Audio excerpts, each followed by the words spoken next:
Guys, looks like we're live. Welcome to Properties and Beers. My name is Gaurav Gupta, CEO and founder of Ethical Property Investments.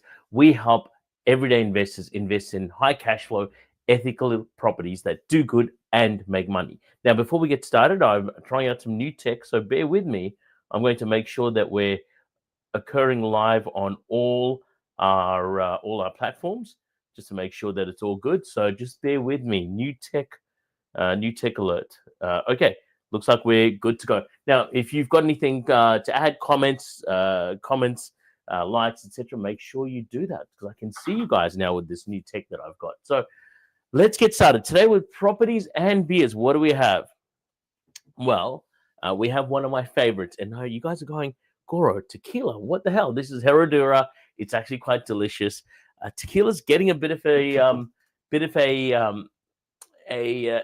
good rap at the moment because it is one of the cleaner alcohols you can have. It does have some interesting things with it. Now, I'm sure people like tequilas. I remember having some interesting experiences with tequila when I was younger. But usually people are having tequilas after about 10 other drinks. So, but we're going to have one of my favorites, Herradura, with a bit of lime juice. Cheers, guys. Just on the rocks. It's actually quite nice and smoky. It's not overly smoked like a mezcal is. It's a little bit smoother than a mezcal. So if you're not used to your smoky alcohols, don't do mezcals. But this one's quite nice. You could treat this like almost like a peaty whiskey, but in a tequila format. That's one good thing. Now, by the way, if you're watching, drop me a line, say hi. I've got some new content which can show me all the comments that you guys have. So let's get this party started. So welcome to Properties and Beers. It's been a wild couple of weeks. Interest rate cuts, new tax policy whispers, and an ongoing housing crisis that no one seems to have a real solution for. Now, before I get started further, I am doing this a bit earlier because not only do I have a lot of content, but I'm actually currently doing work as a senior leader for Tony Robbins' Business Mastery. And straight after this, I've actually got to go to sleep so I can wake up for the midnight shift. So if you're watching this and you're going, hey, it's a bit early than your typical Properties and Beers, that's the reason why. So it's either this time or midnight. And I figured this time would be better for you. So let's get started. Here's the thing. None of this happens in a vacuum. Now, if you're investing, building, or planning right now, you need to know how these moving parts really fit together, right? So let's break it down. Here's what we're going to talk about today: why the RBA's latest moves, what the RBA's latest moves really mean, why negative gearing might be on the chopping block, and what it means for investors like you, and how Australia's obsessions with big housing might just holding us back, and what the future looks like for generational wealth with the largest wealth transfer in Australia's history. That's right, the largest wealth transfer in Australia's history. And now I know we covered this. I covered a little bit of that before, but I want to make sure that we're covering it again right now. My watch thinks I'm talking to it. Right? We're going a bit more candid today. I know usually we like it to have it polished, but I'd rather be real with you today. Hopefully that's fine, right? So RBA rate cut doesn't matter. Let's start with the big news. The RBA's just cut the cash rates from 3.85 to 3.6 earlier this week. Now, as I predicted, we're going to see about 4 rate cuts this year. That's 3 down, 1 more to go. The question is, what does that mean to you? Now, my prediction is the next rate cut we'll see is sometime in November. Without, of course, there are things that can happen between now and November, but that's my prediction. I don't think we'll see 5 this year. The RBA is quite hawkish, RBA is very hawkish at the moment. I don't know why. I think that they're pulling the wrong levers, but I guess the RBA's only lever is rate cuts. Right. The other option is taxation for everyone, which that's a different issue for a different day. But we will cover some of the taxes that are being talked about. So according to the RBA's July monetary statement, inflation is still trending downwards, but services inflation remains sticky, hence the cautious optimism. Now, that was July. Now, in August, they had a different opinion. They said, look, we're ready to go. We're ready because inflation's actually had a downward effect. So inflation's down and it's coming down even further. And here's the thing, right? With all these interest rate cuts, some people are celebrating, others are skeptical. But for us, the real question isn't what the rate is, it's how the market will react. And so we have interest rate sensitive markets such as Melbourne and Sydney that are reacting positively. But here's the thing, right? Even 0.25% can shift how buyers and investors behave because sentiment drives action. And we're already seeing it in refinancing trends and off the market interest surges. Now, we've had clients who have purchased property a month ago, for example, in some parts of Melbourne, that literally can't purchase for the same price again. So the market's not steady, and it's not in a place where it's about to grow. It's growing. It's not just growing, it's running. So let's chat about negative gearing and why, unfortunately, that might be heading for retirement. Now, tequila's delicious, by the way, guys. It is one of my favorites for a reason. Now, while we're adjusting to a rate cut, there's another headline really creeping up. Negative gearing may be on the chopping block. This isn't new. It's a debate that comes back every few years, but the latest policy chatter from Canberra makes it feel a little bit more real this time because we've got this thing called a housing crisis and an increase of immigration in the country. So according to Treasury briefings and economists' forecast, axing or limiting negative gearing could save the budget billions, but it would reshape investor behavior overnight. Now, that was from a Grattan Institute report on housing. We've also have some of the unions actually saying, hey, we should limit negative gearing to maybe one property, and that's what the report's going to go in the productivity commission that they're going to be holding.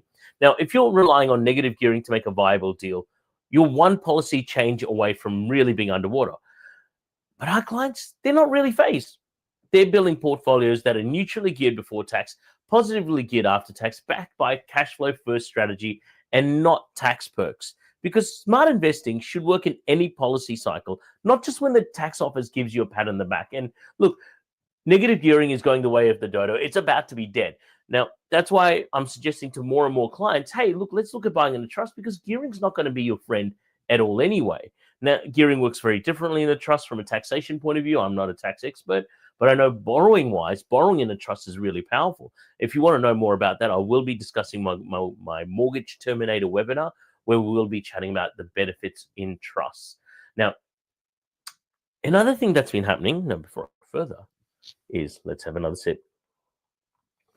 By the way, I can see there's a few of you watching. Come say hi. And there you go. I was looking at my other device. Obviously, that plan hasn't worked. So, big blocks, big problems. Australia's got a land dilemma. We're in the middle of a housing shortage, but we're still building the largest homes in the developed world, according to the Concept report. The Aussie dream of the quarter-acre block or even 500 square meters. It's beautiful, but it's choking our supply. A recent Productivity Commission report confirmed that low-density zoning and a love for large detached dwellings are compounding the housing crisis. We're building out instead of up. Look, we don't have a pricing problem. We have a land efficiency crisis. If you want to travel, if we as Australians want to tackle affordability, we need to think what our home design and urban planning looks like in modern Australia, because a big house isn't much good if it costs your kids a shot at home ownership. And I know we all want this huge backyard in Australia. We're addicted to it, but these are some of the largest blocks in the world. I think we were doing some stats the other day. The average block size in Australia is 500 square meters. If you look at overseas, the average block size, by the way, in new developments, I know it's close to 350 square meters before people put it in the comments. But here's the thing, right? If you look at overseas, the average size of a house in Europe is 76 square meters, right? And we think we want to, we've got a housing crisis because we're on 500 square meters on average in Australia. Now, if you also do the comparison, places like Bali, forget Hong Kong, places like Bali per square meter are actually more than Sydney. So we don't have a housing crisis, in my opinion. It's a combination of government policy, especially local governments, as well as pricing problems. And then we add on the tax inefficiencies that, you pay literally more than 50% of your build in tax on top of the repayments that you do. And that's probably something that I'll cover on a future Properties and Beers. Now, let's chat about generational wealth. Let's talk about what really matters, legacy, right? Australia's on the cusp of the largest Australia's on the cusp of the largest intergenerational wealth transfer in history. We're expecting about 3.5 trillion, that's trillion with a T, to change hands over the next 2 decades, according to Smart Property Investment. But here's the thing. Wealth transfer only works if there's something worth passing down. Look, when I spoke on ABC 730 Report back in 2018, I talked about how investors were scared during downturns, but fear doesn't build strategy, right? And a lot of people feel that, they're going to listen to the headlines and follow the headlines. Unfortunately, that same fear doesn't build a legacy. Strategy does. We don't build portfolios for the next 12 months. We build them for the next 30 years. And that's what should matter to you, right? Generational wealth isn't just about buying back time. It's about giving you options, shifting the starting line for your kids and your grandkids. Because even 1 or 2 properties handed down at the right time can change the game for an entire generation. Now let's go and make sure we're having our drinks. But if you're watching this, make sure you're getting your Friday drinks in early. So let's connect some dots. Low interest rates, great. Tax changes, possible. Oversized housing expectations, absolutely happening. Generational wealth transfer, it's already in motion. It's all connected, and the smart investors are the ones who zoom out, look at the whole system, and adjust it before the rest of the market wakes up. Now, if you're curious to know more, especially about trust structures in terms of borrowing and how you can pay down your home loans in 8 years or less, we're going to be running a Mortgage Terminator webinar next Tuesday. So we're bringing it back, the Mortgage Terminator webinar, Tuesday, August 19th. This strategy has helped hundreds of Aussies pay off their mortgages under 10 years without living on 2-minute noodles or cancelling the holidays. In fact, it's been so popular that we've had some people who've copied this and turned this into their own multi-million-dollar business, but the strategy is still sound and the same. And here's the thing. I haven't run one of these webinars for the last few years, but I'm seeing the pain that people are in. They want to pay down their mortgage quicker, and they're saying the current interest rates aren't helping, even with the 3 rate drops we've seen this year. The truth is, most people overpay their mortgage by hundreds of thousands of dollars in interest. Our strategy flips that on its head. Look, if you're keen to learn how to say goodbye to your home loan a couple of decades early, drop a comment below or register on the link that I'll put in. And look, at the end of the day, it all comes down to this. You can follow the old playbook or you can flip the script.